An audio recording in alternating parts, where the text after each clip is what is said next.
Hi all, welcome to One's Coaching. Today we are going to discuss subject computer networks. അപ്പോൾ ഇന്നത്തെ ക്ലാസ്സിൽ നമ്മൾ computer networks എന്ന സബ്ജക്റ്റിലെ module 1-ലെ ഒരു ചെറിയ ടോപ്പിക്കാണ് TCP/IP പ്രോട്ടോകോൾ സ്യൂട്ട് എന്ന് പറയുന്ന ഒരു വളരെ ഇമ്പോർട്ടന്റ് ആയിട്ടുള്ള ഒരു ടോപ്പിക്കാണ് നമ്മൾ ഇന്ന് ഡിസ്കസ് ചെയ്യുന്നത്. ഓക്കെ, അപ്പോൾ എന്താണ് TCP/IP അല്ലെങ്കിൽ എന്താണ് ഒരു പ്രോട്ടോകോൾ സ്യൂട്ട്? എന്തിനു വേണ്ടിയിട്ടാണ് നമ്മൾ പ്രോട്ടോകോൾ സ്യൂട്ട് യൂസ് ചെയ്യുന്നത്? അതായത് നമ്മളുടെ കമ്പ്യൂട്ടർ നെറ്റ്വർക്സിൽ നമുക്കറിയാം എങ്ങനെയാണ് ഡേറ്റ ട്രാൻസ്മിഷൻസ് ഒക്കെ നടക്കുന്നത് ഓവർ ദ ഇന്റർനെറ്റ് അല്ലെങ്കിൽ ഓവർ ദ നെറ്റ്വർക്ക്. നമ്മളുടെ നെറ്റ്വർക്കിലൂടെയാണ് നമ്മൾ എന്ത് ചെയ്യുന്നത്, നമ്മളുടെ ട്രാൻസ്മിഷൻസ് എല്ലാം നടത്തുന്നത്. അപ്പോൾ ഈ നെറ്റ്വർക്കിലൂടെ ട്രാൻസ്മിഷൻസ് നടത്തുമ്പോൾ നമുക്കൊരു സ്റ്റാൻഡേർഡ് ആയിട്ടുള്ള ഒരു പ്രോട്ടോകോൾ വേണം. അതായത് നമ്മൾ സെൻഡർ നമ്മുടെ ഒരു ഡേറ്റ ഒരു റിസീവർക്ക് കൊടുക്കുകയാണ് അല്ലെങ്കിൽ സെൻഡ് ചെയ്ത് കൊടുക്കുമ്പോൾ ആ റിസീവർക്ക് അതേപോലെ തന്നെ ആ ഇൻഫർമേഷൻ കിട്ടണം അല്ലെ. ഇപ്പൊ നമ്മള് ഇപ്പൊ സ്കൂളുകളിലൊക്കെ ആണെങ്കിൽ ഒരു എക്സാമ്പിൾ പറഞ്ഞാൽ, ഇപ്പൊ സ്കൂളുകളിൽ നമ്മളെല്ലാം പല പല ലാംഗ്വേജുകളാണ് ഫോളോ ചെയ്യുന്നതെങ്കിൽ ഒരു സ്റ്റാൻഡേർഡ് ഇല്ല അല്ലെ. അപ്പൊ നമുക്ക് ഒരു സ്റ്റാൻഡേർഡ് വേയിൽ പോകുമ്പോഴാണ് എല്ലാവർക്കും ഒരേപോലെ അല്ലെങ്കിൽ ഒരേ രീതിയിൽ നമുക്ക് ചിന്തിക്കാനും അല്ലെങ്കിൽ അതനുസരിച്ചുള്ള വർക്കുകളൊക്കെ ചെയ്യാനും പറ്റുന്നത്. അതുപോലെ തന്നെയാണ് നെറ്റ്വർക്കിലും. നമുക്കൊരു സ്റ്റാൻഡേർഡ് ആയിട്ടുള്ള പ്രിൻസിപ്പിൾസും അല്ലെങ്കിൽ സ്റ്റാൻഡേർഡ് ആയിട്ടുള്ള പ്രോട്ടോകോൾസും റൂൾസും ഉണ്ടെങ്കിൽ മാത്രമേ നമുക്ക് ഒരേ രീതിയിലുള്ള ട്രാൻസ്മിഷൻസ്, ഡേറ്റ ട്രാൻസ്ഫർ, അങ്ങനെയുള്ള പല കൺട്രോൾ ട്രാൻസ്ഫർ, അങ്ങനെ പല രീതിയിലുള്ള ട്രാൻസ്മിഷൻസ് ഒരേ രീതിയിൽ കൊണ്ടുപോകാനായിട്ട് സാധിക്കുള്ളൂ. സോ അതുകൊണ്ടാണ് നമ്മൾ ഈ പ്രോട്ടോകോൾസ് യൂസ് ചെയ്യുന്നത്. അപ്പൊ നമ്മൾ നെറ്റ്വർക്കിൽ രണ്ട് രീതിയിലുള്ള പ്രോട്ടോകോൾസ് ആണ് സാധാരണയായിട്ട്, അല്ലെങ്കിൽ രണ്ട് മോഡൽസ് ആണ് യൂസ് ചെയ്യുന്നത്. അതിൽ ഒരെണ്ണമാണ് TCP/IP മോഡല്, പിന്നെ മറ്റേത് OSI model, open system Inter connection model.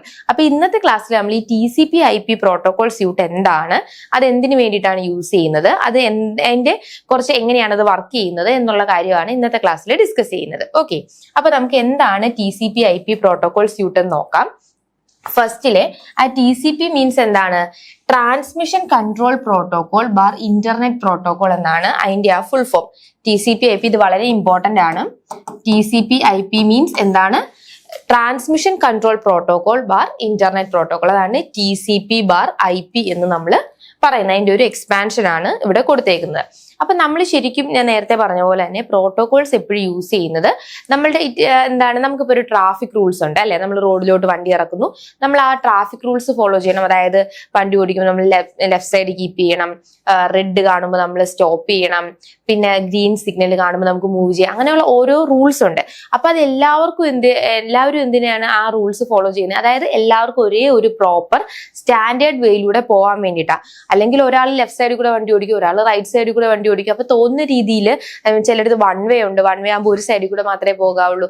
അപ്പൊ അതിന് ഒരു സെറ്റ് ഓഫ് റൂൾസ് ആണ് അല്ലെ. അതുപോലെ തന്നെ നമ്മുടെ ഈ ഡേറ്റ ട്രാൻസ്ഫർ അല്ലെങ്കിൽ നമ്മൾ നെറ്റ്വർക്കിലൂടെ ഓരോ ഇൻഫർമേഷൻസ് ഒക്കെ പാസ് ചെയ്യുന്നു, അല്ലെങ്കിൽ നമ്മൾ ഇൻഫർമേഷൻസ് എന്തെങ്കിലും ആക്സസ് ചെയ്യുന്നു, അങ്ങനെയൊക്കെ ചെയ്യുമ്പോൾ ഇതുപോലെ പ്രോട്ടോകോൾസ് ഇല്ലെങ്കിൽ എല്ലാവരും തോന്നുന്ന രീതിയിൽ ചെയ്താൽ നമുക്കൊരു പ്രോപ്പർ ആയിട്ടുള്ള സ്റ്റാൻഡേർഡൈസ് വേ കിട്ടില്ല. അതിനു വേണ്ടിയിട്ടാണ് നമ്മൾ ആക്ച്വലി TCP/IP ഇങ്ങനത്തുള്ള മോഡൽസ് യൂസ് ചെയ്യുന്നത്. Okay, so TCP/IP is a protocol suite, that means a set of protocol organized in different layers. അതായത് പല പല ലെയറുകളിലായിട്ട് ഓരോ പ്രോട്ടോകോൾസ് ഓർഗനൈസ് ചെയ്തേക്കുന്ന ആ ഒരു പ്രോട്ടോകോൾ സ്യൂട്ടിനെയാണ് നമ്മൾ എന്ത് പറയുന്നത്? TCP/IP എന്ന് പറയുന്നത്. Okay, it is A hierarchical protocol made up of interactive modules, each of which provides a specific functionality. നമ്മളുടെ ഈ TCP/IP മോഡലിനകത്ത് നമുക്ക് മെയിൻ ആയിട്ടും 4 ലേയേഴ്സ് ആണ് വരുന്നത്. 4 ലേയേഴ്സ്. ഈ 4 ലേയേഴ്സും ഒരു ഓർഡറിൽ ഒരു ഹൈറാർക്കി പോലെ അറേഞ്ച് ചെയ്തിട്ട് അവിടെ ഏതൊക്കെ പ്രോട്ടോകോൾസ് നമുക്ക് യൂസ് ചെയ്യണം, ഏതൊക്കെ പ്രോട്ടോകോൾസ് യൂസ് ചെയ്യണ്ട, അല്ലെങ്കിൽ ഏതൊക്കെ പ്രോട്ടോകോൾസ് ആണ് അല്ലെങ്കിൽ ഏതൊക്കെ ലേയേഴ്സ് ആണ് ഏതൊക്കെ ഫങ്ഷണാലിറ്റി ചെയ്യുന്നത്, ഇതൊക്കെയാണ് നമ്മൾ ഈ TCP/IPയിലൂടെ നമ്മൾ മനസ്സിലാക്കുന്നത്. ഇനി the term hierarchical means that each upper layer protocol is supported by the service provided by one or more lower layer protocols. അതായത് നമ്മളുടെ ഓരോ അപ്പർ ലെയർ പ്രോട്ടോകോൾസും ഈ താഴെയുള്ള ലോവർ ലെയർ പ്രോട്ടോകോൾസിന്റെയും കൂടെ സർവീസ് എടുത്തിട്ടാണ് അപ്പർ ലെയർ പ്രോട്ടോകോൾ വർക്ക് ചെയ്യുക. അത് നമ്മൾ ഇനി ഇതിന്റെ ഫിഗർ കാണും, അപ്പൊ നിങ്ങൾക്ക് കൂടുതലായിട്ട് മനസ്സിലാവും. The original TCP/IP protocol suite was designed as 4 software layers. കണ്ടോ, ഞാൻ നേരത്തെ പറഞ്ഞ പോലെ 4 ലേയേഴ്സ് ആണ് ഈ TCP/IP മോഡലിനകത്ത് ഉള്ളത്. അപ്പൊ നിങ്ങൾ TCP/IP എന്ന് പറയുമ്പോൾ തന്നെ ഈ 4 ലേയേഴ്സിന്റെ ആ ഒരു ഫിഗർ ആയിരിക്കണം നിങ്ങളുടെ മനസ്സിലോട്ട് വരേണ്ടത്. built upon the hardware. Today, however, TCP/IP is thought as a 5-layer model. നമുക്ക് ഒരു 5-layer ആക്കാനും കൂടെ നമ്മൾ അതിനെക്കുറിച്ചൊന്ന് എൻലാർജ് ചെയ്യാനും കൂടെ ചിന്തിക്കുന്നുണ്ട്. സോ മെയിൻ ആയിട്ട് നമ്മൾ ഓർത്തിരിക്കേണ്ട TCP/IP എന്ന് പറയുമ്പോൾ അതൊരു 4-layer ഉള്ള ഒരു പ്രോട്ടോകോൾ സ്യൂട്ട് ആണ്. It is a set of instructions അല്ലെങ്കിൽ set of protocols organized in different layers. 4 ലേയേഴ്സിലായിട്ട് കുറച്ച് പ്രോട്ടോകോൾസിനെ പല പല ലേയേഴ്സിലായിട്ട് ഓർഗനൈസ് ചെയ്ത് വെച്ചേക്കുന്ന ഒരു പ്രോട്ടോകോൾ സ്യൂട്ട് ആണ് TCP/IP. ഓക്കെ, നോക്കിക്കേ, TCP/IP model is a layered networking framework. ഒരു ലെയേർഡ് ആയിട്ടുള്ള ഒരു നെറ്റ്വർക്ക് ഫ്രെയിംവർക്ക് ആണ്. അതെന്തിനു വേണ്ടിയിട്ടാണ്? That explain how data is communicated between device over network using a standardised protocol to ensure reliable and efficient transmission. അപ്പൊ നമുക്ക് വളരെയധികം റിലയബിളും എഫിഷ്യന്റ് ആയിട്ടുള്ള ട്രാൻസ്മിഷൻസ് നടത്താൻ വേണ്ടിയിട്ട് നമുക്ക് എന്താണ് ഒരു ലെയേർഡ്, അതായത് ലെയർ സ്ട്രക്ചറിലുള്ള ഒരു മോഡലിനെയാണ് നമ്മൾ TCP/IP എന്ന് പറയുന്നത്. ഇനി ഡിഫൈൻഡ് ആസ് 4-layer ആർക്കിടെക്ചർ. അതിനകത്ത് ഏതൊക്കെയാണ് ഇനി ലെയേഴ്സ് എന്നാണ് പറയുന്നത്? ഒന്നാമത്തെ ആപ്ലിക്കേഷൻ ലെയർ, രണ്ടാമത്തെ ട്രാൻസ്പോർട്ട് ലെയർ, മൂന്നാമത്തെ ഇന്റർനെറ്റ് ലെയർ, നാലാമത്തെ നെറ്റ്വർക്ക് ആക്സസ് ലെയർ. ഓക്കെ, ഏതൊക്കെയാണ്? Application layer, transport layer, internet, network access layer. ഇങ്ങനെയുള്ള 4 ലെയേഴ്സ് കൂടിയതാണ് നമ്മളുടെ TCP/IP സ്യൂട്ട് എന്ന് പറയുന്നത്. So standardized by RFC 1122 which specifies its structure and behavior. അപ്പൊ ഈ RFC 1122 അതായത് നമ്മളുടെ ഒരു സ്റ്റാൻഡർഡൈസ്ഡ് വേ, നമ്മൾ ICANN എന്നൊക്കെ പറയില്ലേ, നമ്മളുടെ ഈ ഡൊമൈൻ നെയിംസ് ഒക്കെ തരുന്ന അതുപോലെയുള്ള ഒരു സ്റ്റാൻഡർഡൈസ്ഡ് ആണ് 1122 എന്ന് പറയുന്നത്. നിങ്ങൾ അറിഞ്ഞിരിക്കണം എന്നില്ല. Simpler and more practical than 7-layer OSI model. നമുക്ക് OSI മോഡലും കൂടെ മൊഡ്യൂളിൽ പഠിക്കാനുണ്ട്, അതായത് ഓപ്പൺ സിസ്റ്റം ഇന്റർ കണക്ഷൻ. അതും ഇതുപോലെ തന്നെ 7 ലെയറുകളുള്ള ആപ്ലിക്കേഷൻ ഉണ്ട്, പ്രസന്റേഷൻ, സെഷൻ, പിന്നെ network, transport, data link, physical layer, അങ്ങനെയുള്ള 7 ലെയറുകൾ കൂടിയ ഒരു മോഡലും കൂടെ നിങ്ങൾക്ക് പഠിക്കാനുണ്ട് മൊഡ്യൂളിൽ. അപ്പൊ ആ 7 ലെയറിനെക്കാട്ടി കുറച്ചും കൂടെ പ്രാക്ടിക്കലും കുറച്ചുകൂടെ സിംപ്ലർ വേയുമാണ് നമ്മളുടെ TCP/IP എന്ന് പറയുന്നത്. So serves as the core framework of modern internet and networking system. Modern internet ഒക്കെ നമ്മൾ TCP/IP യൂസ് ചെയ്യുന്നുണ്ട്. അതൊരു കുറച്ചുകൂടെ കൺവീനിയന്റ് ആയിട്ട് ഫ്ലെക്സിബിൾ ആയിട്ടുള്ള ലെയേഴ്സ് ആണ്. ഈ ഓരോ ലെയർ കൂടുന്തോറും എന്താ പറ്റുന്നത്? ഇപ്പൊ 4 ലെയറിൽ നിന്ന് 7 ലെയർ ആകുമ്പോൾ എന്താ പറ്റുന്നത്? കുറച്ചുകൂടെ കോംപ്ലിക്കേറ്റഡ് സ്ട്രക്ചർ ആയി മാറും അല്ലെ. അപ്പൊ 7 ലെയേഴ്സ് നമ്മൾ മാനേജ് ചെയ്യണം.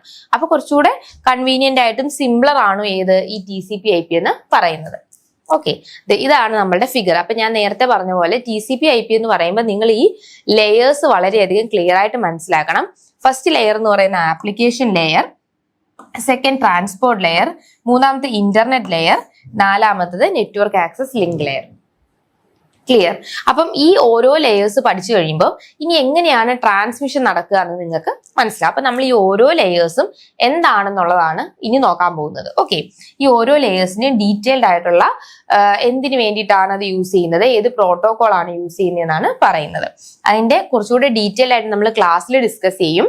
ഇതിപ്പോ ജസ്റ്റ് അതിന്റെ മെയിൻ പോയിന്റ്സ് മാത്രമേ ഞാൻ പറയുന്നുള്ളൂ. സോ ഫസ്റ്റ് ലെയർ എന്ന് പറയുന്നത് നമ്മളുടെ application layer. Layers of TCP/IP മോഡലാണ് നമ്മൾ ഡിസ്കസ് ചെയ്യുക. അതിൽ ഫസ്റ്റ് ലെയർ എന്ന് പറയുന്നത് ഏതാണ്? Application layer. So the top layer of TCP/IP model closest to the user where application like web browser, email client and file sharing tool interact with the network. അതായത് നമ്മളിപ്പോ ഒരു user ആണ്. നമ്മൾ എന്താ ചെയ്യുന്നത്? നമ്മൾ ഒരു മെയില് എനിക്ക് വേറൊരാൾക്ക് എയിൽ നിന്നൊരാൾക്ക് ബിയിലേക്ക് നമ്മൾ എന്ത് ചെയ്യണം? സെൻഡ് ചെയ്യണം. സോ അപ്പൊ എങ്ങനെയാണ് എയിൽ നിന്ന് ബിയിലേക്ക് ഒരു മെസ്സേജ് അയക്കുക? അപ്പൊ ഞാൻ എന്ത് ചെയ്തു? എനിക്കൊരു മെയിലാണ് അയക്കേണ്ടത്. അപ്പൊ നമ്മളുടെ ഒരു യൂസറുമായിട്ട് അടുത്ത് നിൽക്കുന്ന ലെയറാണ് ആപ്ലിക്കേഷൻ ലെയർ. ഈ ആപ്ലിക്കേഷൻ ലെയറിലാണ് നമ്മളുടെ വെബ് ബ്രൗസറുകൾ, ഇമെയിലുകൾ, നമുക്ക് വേണ്ട അയക്കേണ്ട കാര്യങ്ങളെല്ലാം ഇൻക്ലൂഡ് ചെയ്തേക്കുന്ന ആപ്ലിക്കേഷൻ ലെയറാണ്. സോ യൂസറുമായിട്ട് ഇപ്പൊ യൂസർ എങ്ങോട്ടാ ഇന്ററാക്ട് ചെയ്യുന്നത്, യൂസർ കണക്ട് ചെയ്യുന്നത് നമ്മളുടെ ആപ്ലിക്കേഷൻ ലെയറിലേക്കാണ് ഇൻഫർമേഷൻസ് കൊടുക്കുന്നത്. ഓക്കെ, യൂസർ എങ്ങോട്ടാണ്? ആപ്ലിക്കേഷൻ ലെയറിൽ. അതായത് മെയിൽ അയക്കണമെങ്കിൽ ഞാൻ പെട്ടെന്ന് എന്തെടുക്കണം? ഒരു ജിമെയിൽ എടുക്കണം അല്ലെ. ജിമെയിൽ എടുത്തു, ഞാൻ മെസ്സേജ് ടൈപ്പ് ചെയ്തു. ഇതെല്ലാം നടക്കുന്നത് എവിടെയാണ്? നമ്മളുടെ ആപ്ലിക്കേഷൻ ലെയറിലാണ് നടക്കുന്നത്. So where applications like web browsers, email clients and file sharing tool interact with the network. എന്നിട്ട് ഈ ആപ്ലിക്കേഷൻ ലെയർ ആണ് പിന്നെ നമ്മളുടെ നെറ്റ്വർക്കിലേക്ക് ഈ മെസ്സേജ് കൊടുത്ത് ഈ നെറ്റ്വർക്കിൽ നിന്ന് അത് അടുത്ത നെറ്റ്വർക്കിലേക്ക് പോയി അടുത്ത ആളിലേക്ക് അല്ലെങ്കിൽ സെന്ററിലേക്ക് പോകുന്നത്. ക്ലിയർ? ഇപ്പൊ എനിക്ക് എയിൽ നിന്നും ഒരു മെസ്സേജ് ബിയിലേക്ക് പോകണം. ഓക്കെ, അപ്പൊ ഞാൻ എയിൽ നിന്നും എന്റെ ആപ്ലിക്കേഷൻ ലെയർ വഴി ആപ്ലിക്കേഷൻ ലെയറിൽ ഞാൻ മെസ്സേജ് ഒക്കെ ടൈപ്പ് ചെയ്തു, എന്നിട്ട് അത് നെറ്റ്വർക്കിലേക്ക് കൊടുത്തു. ഈ നെറ്റ്വർക്ക് എന്ത് ചെയ്തു, ഇതിന്റെ ഈ ബി എവിടെയാണോ അതിന്റെ കറസ്പോണ്ടിങ് നെറ്റ്വർക്കിലേക്ക് ഈ മെസ്സേജ് കൊടുത്തു. എന്നിട്ട് അത് എങ്ങോട്ട് പോയി, ഈ ബിയുടെ ആപ്ലിക്കേഷൻ ലെയറിലോട്ട് പോയി. എല്ലാ നെറ്റ്വർക്കിലും അതിൻ്റെതായ ഈ TCP/IP സ്യൂട്ട് യൂസ് ചെയ്യുന്നുണ്ടല്ലോ, അപ്പൊ അതിന്റെ ആപ്ലിക്കേഷൻ ലെയറിലോട്ട് പോയി അത് പിന്നെ എന്താണ് മെസ്സേജ് എന്ന് റീഡ് ചെയ്തു. ഇങ്ങനെയാണ് സാധാരണയായിട്ട് മെയിൽ അയക്കുമ്പോൾ നടക്കുന്നത്. അതായത് നമ്മുടെ ഒരു കറസ്പോണ്ടിങ് നെറ്റ്വർക്കിൽ നിന്ന് അത് എങ്ങോട്ടാണോ പോകേണ്ടത് ആ ഒരു നെറ്റ്വർക്കിലേക്ക് എത്തി, അവരുടെ ആപ്ലിക്കേഷൻ ലെയറിലോട്ട് എത്തി നമ്മൾ ഇതിനകത്ത് പാസ് ചെയ്യുന്നു. ഇതാണ് എന്റെ ബേസിക് ഐഡിയ. ഞാനിപ്പോ ജസ്റ്റ് നിങ്ങളൊരു ആപ്ലിക്കേഷൻ ലെയർ മാത്രമേ പഠിച്ചിട്ടുള്ളൂ, അതുകൊണ്ടാണ് ബേസിക് ആപ്ലിക്കേഷൻ ലെയർ മാത്രം വെച്ചിട്ട് പറഞ്ഞു തന്നത്. ഓക്കെ, അപ്പൊ ഞാനിപ്പോ ഇടുന്ന ഒരു മെസ്സേജ് അപ്പൊ എന്റെ കറസ്പോണ്ടിങ് നെറ്റ്വർക്കിലെത്തി, അത് എങ്ങോട്ടാണോ റിസീവർ അതിന്റെ കറസ്പോണ്ടിങ് നെറ്റ്വർക്കിലെത്തി, അവിടുത്തെ ആപ്ലിക്കേഷൻ ലെയർ വഴി ആ റിസീവർ എന്ത് ചെയ്യുന്നു, ആ മെസ്സേജ് വായിക്കുന്നു. ഇതാണ് ഒരു ബേസിക് ഐഡിയ. ഓക്കെ, ഇനി it provide an interface between user and software and the lower layer that handle അപ്പൊ ഇതെന്താണ്, നമ്മുടെ യൂസറും നമ്മളുടെ ഈ ജിമെയിൽ വെബ് ബ്രൗസർ പോലുള്ള സോഫ്റ്റ്വെയറുമായിട്ടാണ് ഇന്ററാക്ഷൻ നടത്തുന്നത്. That handle data transmission enabling seamless communication over the network. അപ്പൊ അവിടെ എന്താണ്, ഡേറ്റ ട്രാൻസ്മിഷനും സീംലെസ് കമ്മ്യൂണിക്കേഷൻസ് ഒക്കെ എന്ത് ചെയ്യുന്നു, അവിടെ ആ വഴി നടക്കുന്നു. ഓക്കെ, ആപ്ലിക്കേഷൻ ലെയർ ആണ്, അവിടെ റിക്വസ്റ്റ് ചെയ്യുന്നു, റിട്ടേൺ അതിന്റെ റിക്വസ്റ്റഡ് ഫോർമാറ്റ്. നമ്മളിപ്പോ ഒരു വെബ്സൈറ്റ് അല്ലെ, ഇപ്പൊ സിമ്പിൾ ആയിട്ട് നമ്മൾ പറയുവാണെങ്കിൽ ഒരു യൂസർ, ആ യൂസറിന് ഒരു വെബ്സൈറ്റ് കാണണം അല്ലെ, വെബ്സൈറ്റ് കാണണം. അപ്പൊ യൂസറും ഈ ആപ്ലിക്കേഷൻ ലെയറിലെ വെബ് ബ്രൗസറിൽ ഏതെങ്കിലും ആണ് കൊടുക്കുന്നത്. ക്ലിയർ? അപ്പൊ ഒരു ആപ്ലിക്കേഷൻ ലെയർ നമ്മൾ ഒരു റിക്വസ്റ്റ് കൊടുത്തു, അതിന്റെ റെസ്പോൺസ് കിട്ടുന്നു. അതാണ് ഈ സിമ്പിൾ ആയിട്ടുള്ള ഇതിൽ കാണിച്ചേക്കുന്നത്. ക്ലിയർ? അപ്പൊ എപ്പോഴും ഓർത്തിരിക്കേണ്ടത് ക്ലോസസ്റ്റ് ടു ദ യൂസർ ആണ്. അതിനകത്താണ് വെബ് ബ്രൗസറും ഇമെയിലും അതുപോലെയുള്ള കാര്യങ്ങൾ, ആ ടൂൾസ് ഒക്കെ യൂസ് ചെയ്യുന്നത്. പിന്നെ യൂസറും സോഫ്റ്റ്വെയറും തമ്മിലുള്ള ഒരു ഇന്റർഫേസ് ആണ് ഈ ആപ്ലിക്കേഷൻ ലെയർ. പിന്നെ അതിന് എന്തൊക്കെ ഹാൻഡിൽ ചെയ്യുന്നു, ഡേറ്റ ട്രാൻസ്മിഷൻ, അതുപോലെ തന്നെ കമ്മ്യൂണിക്കേഷൻ. നമ്മളുടെ കമ്മ്യൂണിക്കേഷൻ നടത്തുക എന്നുള്ളതാണ് ആപ്ലിക്കേഷൻ ലെയറിന്റെ ഒരു ഉത്തരവാദിത്വം എന്ന് പറയുന്നത്. ഇനി അടുത്ത ലെയർ ആണ് ട്രാൻസ്പോർട്ട് ലെയർ. ഏതാണ്? ട്രാൻസ്പോർട്ട് ലെയർ അല്ലെ. ഇപ്പൊ നമ്മള് ആദ്യത്തെ ലെയർ കഴിഞ്ഞു, ആപ്ലിക്കേഷൻ ലെയർ കഴിഞ്ഞു. ഇനി നമ്മൾ രണ്ടാമത്തെ വരുന്നതാണ് transport layer. Okay, ensure reliable and efficient delivery of data between device, managing segmentation, ordering and retransmission as needed. അതായത് റിലയബിളും എഫിഷ്യന്റ് ഡെലിവറി ഓഫ് ഡേറ്റ. അതായത് ഒരു സ്ഥലത്ത് നിന്ന് വേറൊരു സ്ഥലത്തേക്ക് ഡേറ്റ ട്രാൻസ്ഫർ ചെയ്യുന്നത് ആരാണ്? Transport layer. നമ്മൾ നേരത്തെ പറഞ്ഞു എനിക്ക് ഇങ്ങനെ ഒരു നെറ്റ്വർക്ക് ഉണ്ട്, ആ നെറ്റ്വർക്കിൽ നിന്ന് നമ്മൾ എങ്ങോട്ട് പോകും? അടുത്ത ഒരു നെറ്റ്വർക്കിലേക്ക്. അതായത് എയിൽ നിന്നും ബിയിലേക്ക് ട്രാൻസ്ഫർ ചെയ്യണമെങ്കിൽ എനിക്ക് ഇവിടുത്തെ നെറ്റ്വർക്കിൽ നിന്ന് അടുത്ത നെറ്റ്വർക്കിലേക്ക് പോകണം. ഓക്കെ, അപ്പൊ അതിനു മുമ്പ് നമ്മളുടെ ഈ ട്രാൻസ്മിഷൻ, ഡേറ്റ ട്രാൻസ്ഫർ നടക്കുന്നത് എവിടെയാണ്? ഈ ട്രാൻസ്പോർട്ട് ലെയറിലാണ് ഡേറ്റ ട്രാൻസ്ഫർ ചെയ്യുന്നത്. അതായത് നമ്മളുടെ ആക്ച്വൽ ഡേറ്റ മറ്റൊരാൾക്ക് കൊടുക്കുന്നത് ഡേറ്റ ട്രാൻസ്ഫർ. സോ നമ്മളുടെ അപ്പൊ വലിയ ഓർഡറിങ് അല്ലെങ്കിൽ ഇപ്പൊ ഒരുപാട് വലിയ മെസ്സേജുകളൊക്കെ ആണെങ്കിൽ അതിനെ എന്ത് ചെയ്യും? ചെറിയ ചെറിയ മെസ്സേജുകളാക്കി ഡിവൈഡ് ചെയ്തിട്ടാണ് നമ്മൾ എന്ത് ചെയ്യുന്നത്? നെറ്റ്വർക്കിലൂടെ പാസ് ചെയ്യിപ്പിക്കുന്നത്. ആ മെസ്സേജ് ആസച്ച് അതുപോലെ തന്നെ പാസ് ചെയ്യിക്കാൻ പറ്റില്ല. ഒരുപാട് കാര്യങ്ങൾ ഇതിനകത്ത് ഇടയിൽ പഠിക്കാനുണ്ട്, അതെല്ലാം നമ്മൾ ക്ലാസ്സിൽ ഡിസ്കസ് ചെയ്യും. ഇപ്പൊ അതിനകത്തുള്ള ഇമ്പോർട്ടന്റ് പോയിന്റ്സ് മാത്രമേ ഞാൻ ഇതിനകത്ത് പറയുന്നുള്ളൂ. ഓക്കെ, അപ്പൊ അതുപോലെ തന്നെ ഡേറ്റ ഓർഡറിങ് എന്തെങ്കിലും നടത്താനുണ്ടെങ്കിൽ ഡേറ്റ ഓർഡറിങ്. ഇപ്പൊ വൺസ് ഒരു ഡേറ്റ അവിടെ കിട്ടിയില്ലെങ്കിൽ ഒന്നും കൂടെ, അതാണ് റീട്രാൻസ്മിഷൻ. ഒരു പ്രാവശ്യം നമ്മൾ സെൻഡ് ചെയ്തു, അവിടെ കിട്ടിയില്ലെങ്കിൽ ഒന്നും കൂടെ അത് കിട്ടിയില്ല എന്ന് ഉറപ്പാക്കിയാൽ വീണ്ടും അത് ട്രാൻസ്മിറ്റ് ചെയ്യുക. ഇതൊക്കെയാണ് നമ്മളുടെ ട്രാൻസ്പോർട്ട് ലെയറിന്റെ ഒരു റെസ്പോൺസിബിലിറ്റി. അപ്പൊ ഏതൊക്കെയാണ്? Segmentation and reassembly, break large message into packet and reassemble them at the destination. അതായത് നമ്മൾ ഇവിടുന്ന് സെൻഡ് ചെയ്യുമ്പോൾ നമ്മളിപ്പോ ഒരു ഫ്ലിപ്കാർട്ടിൽ എന്തെങ്കിലും സാധനങ്ങൾ ഓർഡർ ചെയ്യുമ്പോൾ അത് വരുന്നത് എങ്ങനെയാ? ഫുൾ ഡീഅസംബിൾ ചെയ്തായിരിക്കും വരുന്നത്. നമ്മളത് ഇവിടെ കൊണ്ടുവന്നിട്ട് അസംബിൾ ചെയ്യണം. അതുപോലെ ഇപ്പൊ ഡെസ്റ്റിനേഷൻ നമ്മൾ കിട്ടുന്ന സ്ഥലത്ത് കൊണ്ടുവന്ന് അസംബിൾ ചെയ്യുക ചെയ്യുന്നത്. അപ്പൊ അതുപോലെ നമ്മൾ എന്ത് ചെയ്യും? നമ്മൾ ഇവിടുന്ന് അയക്കുമ്പം അതിനെയൊക്കെ സ്പ്ലിറ്റ് ചെയ്ത് അതിനെ ഒന്ന് ഡീഅസംബിൾ ചെയ്തിട്ട് അത് ഡെസ്റ്റിനേഷനിൽ എത്തും. ഡെസ്റ്റിനേഷനിൽ എത്തുമ്പോൾ അത് അസംബിൾ ചെയ്ത് ഒന്നിച്ചാക്കിയിട്ടാണ് ആ ഡെസ്റ്റിനേഷൻ അല്ലെങ്കിൽ ആ ഒരു ആൾക്ക് അത് എത്തുന്നത്. ഓക്കെ, പിന്നെ reliable delivery and error handling. എന്തെങ്കിലും എറേഴ്സ് വരുവാണ്, ഡേറ്റ എന്തെങ്കിലും ലോസ്റ്റ് ആയി അല്ലെങ്കിൽ എന്തെങ്കിലും ഇൻകറക്റ്റ് മെസ്സേജ് ആണ്, അതെല്ലാം എന്ത് ചെയ്യും? എററൊക്കെ ഹാൻഡിൽ ചെയ്ത് കറക്റ്റ് മെസ്സേജ് ആയിട്ടായിരിക്കും അവിടെ എത്തിക്കുന്നത്. ഇപ്പൊ ഞാനൊരു മെസ്സേജ് നിങ്ങൾക്ക് ഇപ്പൊ അയക്കുമ്പോൾ അത് തെറ്റായിട്ട് കണ്ടാൽ നമുക്ക് എന്തെങ്കിലും ഇതുകൊണ്ട് പ്രയോജനമുണ്ടോ? ഇല്ല. അപ്പൊ അതൊക്കെ ഡേറ്റ എന്ത് ചെയ്യും? എറർ ഹാൻഡ്ലിംഗ് ഒക്കെ ഇവിടെ ചെയ്യുന്നുണ്ട്. അടുത്തത് fast communication. UDP provide low latency connectionless delivery without error checking. അപ്പൊ നമുക്ക് ഇതിനകത്ത് രണ്ട് പ്രോട്ടോകോൾ യൂസ് ചെയ്യുന്നുണ്ട്. UDP യൂസർ ഡേറ്റാഗ്രാം പ്രോട്ടോകോളും TCP ട്രാൻസ്മിഷൻ കൺട്രോൾ പ്രോട്ടോകോൾ. രണ്ട് പ്രോട്ടോകോൾസ് ആണ് ഇതിനകത്ത് യൂസ് ചെയ്യുന്നത്. അതിനകത്ത് കൂടുതലായിട്ട് യൂസ് ചെയ്യുന്നത് TCP ആകുമ്പോൾ എറർ ഹാൻഡ്ലിംഗ് ഒക്കെ ചെയ്യും. UDP ആകുമ്പോൾ എറർ ഹാൻഡ്ലിംഗ് ഒന്നും ചെയ്യില്ല, ചിലപ്പോൾ കണക്ഷൻലെസ് ഡെലിവറി ആണ്, അതായത് കറക്റ്റ് ആയിരിക്കില്ല. കുറച്ചുകൂടെ നല്ലത് TCP ആണ്. ഓക്കെ, അപ്പൊ നിങ്ങൾ ഇത് പഠിക്കുമ്പോൾ ഈ TCP UDP ഒക്കെ പഠിക്കണം. ഞാനിപ്പോ ഇമ്പോർട്ടന്റ് പോയിന്റ്സ് മാത്രമേ പറഞ്ഞു പോകുന്നുള്ളൂ കേട്ടോ. അടുത്തത് flow control. Prevent the receiver from being overwhelmed by regulating data flow. അതായത് ഇങ്ങനെ റിസീവർക്ക് ഇങ്ങനെ മെസ്സേജുകൾ വന്നുകൊണ്ടേ ഇരിക്കുക, പക്ഷെ നമുക്കത് അത്രയും എന്ത് ചെയ്യാൻ പറ്റുന്നില്ല, ഹാൻഡിൽ ചെയ്യാൻ പറ്റുന്നില്ല. അപ്പൊ ഫ്ലോ കൺട്രോൾ, അതായത് സെൻഡർ ഇങ്ങനെ മെസ്സേജുകൾ ആ റിസീവർക്ക് അയച്ചുകൊണ്ടിരിക്കുമ്പോൾ ഇത് മൊത്തം അക്സെപ്റ്റ് ചെയ്യാൻ പറ്റുന്നില്ല. അപ്പൊ അങ്ങനെ ഒരു ഫ്ലോ കൺട്രോൾ ചെയ്യാൻ വേണ്ടിയിട്ട്, ഇങ്ങനെ റിസീവർക്ക് 1 by 1 ആയിട്ട് കൊടുക്കാൻ വേണ്ടിയിട്ടുള്ള ഫ്ലോ കൺട്രോൾ ആര് ചെയ്യുന്നുണ്ട്, ട്രാൻസ്പോർട്ട് ലെയർ ചെയ്യുന്നുണ്ട്. അടുത്തത് മൾട്ടിപ്ലെക്സിങ്. യൂസ് സ്പോട്ട് നമ്പർ, അതായത് ഒരുപാട് ആപ്ലിക്കേഷൻസ് ചിലപ്പോൾ യൂസ് ചെയ്യുമ്പോഴത്തേക്ക് അല്ലെങ്കിൽ മൾട്ടിപ്പിൾ മെസ്സേജുകൾ ഇങ്ങനെ വരുമ്പോൾ അവിടെ കുറച്ചുകൂടെ കോംപ്ലക്സ് അല്ലെങ്കിൽ എന്തെങ്കിലും പ്രശ്നങ്ങളുണ്ടാവും. അപ്പൊ അതുകൊണ്ട് തന്നെ എന്താണ്, ഓരോ പോർട്ട് നമ്പർ വെച്ചിട്ടാണ് എന്ത് ചെയ്യുന്നത്, നമ്മളെ ട്രാൻസ്മിഷൻസ് നടത്തുന്നത്. ഇനി ഇത് ക്ലയന്റ്, നമ്മളുടെ ഒരു സെർവർ ഉണ്ട്. അപ്പൊ ഇത് TCP വേഴ്സസ്, അതായത് ഞാൻ പറഞ്ഞു രണ്ട് പ്രോട്ടോകോൾസ് ആണ് ഈ ട്രാൻസ്പോർട്ട് ലെയറിൽ യൂസ് ചെയ്യുന്നത്. ഏതൊക്കെയാണ്, ഒന്ന് TCP ഉണ്ട്, ഒന്ന് UDP ഉണ്ട്. ട്രാൻസ്മിഷൻ കൺട്രോൾ പ്രോട്ടോകോളും യൂസർ ഡേറ്റാഗ്രാം പ്രോട്ടോകോളും. അപ്പൊ ഇത് ക്ലയന്റ്, ഇത് സെർവർ. അപ്പൊ ക്ലയന്റും സെർവറും എങ്ങനെയാണ്, ആദ്യം ക്ലയന്റ് ഒരു മെസ്സേജ് അയക്കും, ആ മെസ്സേജ് കിട്ടി എന്ന് പറഞ്ഞിട്ട് ഇങ്ങോട്ടൊരു അക്നോളജ്മെന്റ് അയക്കും, വീണ്ടും എന്ത് ചെയ്യും, ഒരു അക്നോളജ്മെന്റ് അയച്ചിട്ട് അതിന്റെ കൂടെ തന്നെ മെസ്സേജ് പാസ് ചെയ്യുന്നു. UDP ആണെങ്കിൽ ചുമ്മാ റിക്വസ്റ്റ് കൊടുക്കുന്നു, പിന്നെ അതനുസരിച്ച് ബാക്കിയുള്ള മെസ്സേജുകൾ ട്രാൻസ്മിറ്റ് ചെയ്യുന്നു. അവിടെ കിട്ടിയോ ഇല്ലയോ എന്നൊന്നും നോക്കുന്നില്ല. പക്ഷെ TCP അവിടെ കിട്ടിയെന്ന് ഉറപ്പ് വരുത്തി ഒരു അക്നോളജ്മെന്റ് കിട്ടിയാൽ മാത്രമേ മെസ്സേജ് അയക്കുള്ളൂ. ക്ലിയർ, ഒരു കണക്ഷൻ എസ്റ്റാബ്ലിഷ് ചെയ്തതിന് ശേഷം മാത്രമേ ഇവിടെ അയക്കുള്ളൂ. UDP യിൽ അങ്ങനെ കണക്ഷൻ എസ്റ്റാബ്ലിഷിംഗ് ഒന്നുമില്ല.